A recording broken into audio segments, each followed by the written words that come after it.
finding incredibly funny that the media is pretending there isn't that video of Donald Trump warning Germany about literally everything that's happening to them right now, while they all laughed at him. Germany will become totally dependent on Russian energy if it does not immediately change course. Here in the Western Hemisphere, we are committed to maintaining our independence from the encroachment of expansionist foreign powers. It has been the formal policy of our country since President Monroe. See that? See how they laughed at him? They would have played 1,000 times by now if the other politician, the other guy, Sleepy Joe, said it. I wish I didn't have to point out this moment. So right now, European governments are racing against a massive growing energy catastrophe, and things just got a whole lot worse for them today. Gas prices, not gasoline, gas prices surged by more than 35%. 35%, not those gas prices, natural gas prices, after Russia did what Donald Trump always said they would do. It looks like winter is starting early in Europe this year. Russian energy company Gazprom, natural gas, said Friday it's shutting a key natural gas pipeline indefinitely. And indefinitely is a whole lot more serious now, because today Russia confirmed that its gas supplies to Europe will not resume until the, quote, collective West, us, lifts sanctions. And boy, is this a moment to point out that yet again, Donald Trump was right. European leaders scoffed. They laughed in his face at the UN. You saw it. And they made love to their ridiculous green agenda. And now they've laughed their way into a very, very rough go this winter. It's very sad when Germany makes a massive oil and gas deal with Russia, where you're supposed to be guarding against Russia, and Germany goes out and pays billions and billions of dollars a year to Russia. So we're protecting Germany, we're protecting France, we're protecting all of these countries, and then numerous of the countries go out and make a pipeline deal with Russia, where they're paying billions of dollars into the coffers of Russia. Yeah. That guy knew oil. That guy knew what was happening on a global basis. Gazprom now is turning off the spigot on Nord Stream 1, the main conduit for Russian gas into Germany and the rest of Europe, Western Europe. The pipeline already was running at 20% capacity and was supposed to be undergoing a 3-day shutdown for maintenance. But Europe's problem is that despite a 6-month war in Ukraine, it remains addicted to Russian gas. Again, Donald Trump warned them. You saw it right there, folks. But worse, we could have helped if Joe Biden had not declared war on American energy. And if you think this won't trickle into our energy woes, you're highly mistaken. You see, oil and gas, natural gas, are global commodities, meaning a shortage here or a price spike over there affects every oil and gas consuming nation here. And boy, oh boy, are we ever a hydrocarbon consuming nation.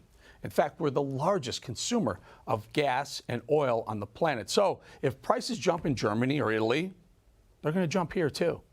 Welcome to Biden's Energy Crisis 2.0. Gasoline spiked all summer long. Now, heating your home this winter will be a disaster also. And the real issue is, what have they done to fix the energy crisis? Think about this. The answer is absolutely nothing. Zero.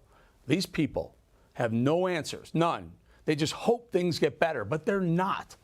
Just like the crime wave and just like the border crisis, crisis after crisis, the feeble old man has no answers and no clue.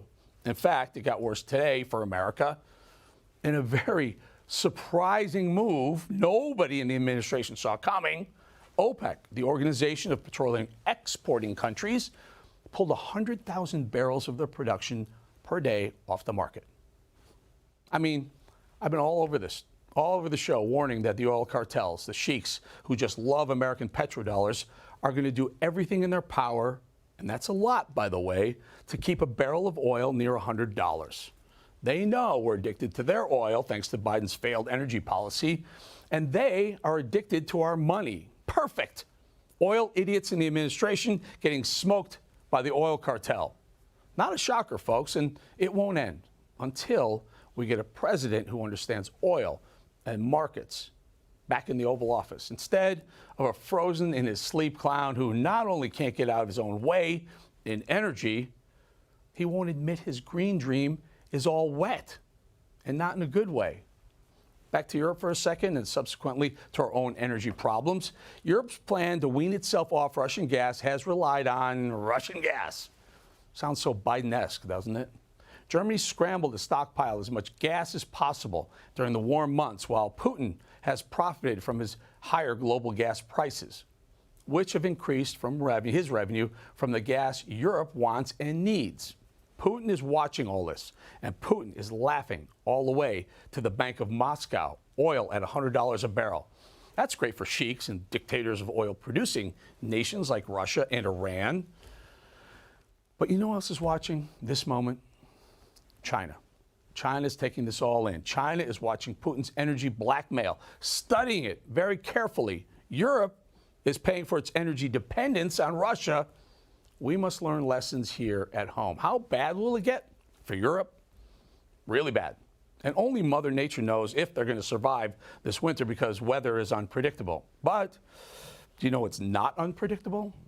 Biden's frozen in incompetence energy policy. No matter what, a cold winter in Europe, a warm winter in Europe, it won't matter. There's still huge trouble ahead for us right here in America. Our oil price woes are here to stay through at least 2024, when a better equipped president hopefully can come in and clean up the mess Joe Obama has created for us.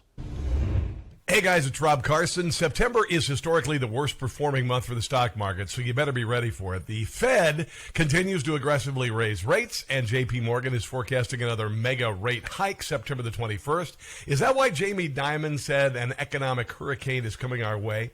Well, gold and silver have remained remarkably stable despite the Fed aggressively raising rates today. The Patriot Gold Group has a special incentive for Newsmax viewers. Huge! Now precious metals investors can enjoy the no-fee for life gold and silver IRA on qualifying rollovers, or enjoy free, discreet, insured shipping on all direct gold and silver purchases. Here's the number, 800-356-4470. Call 800-356-4470 today.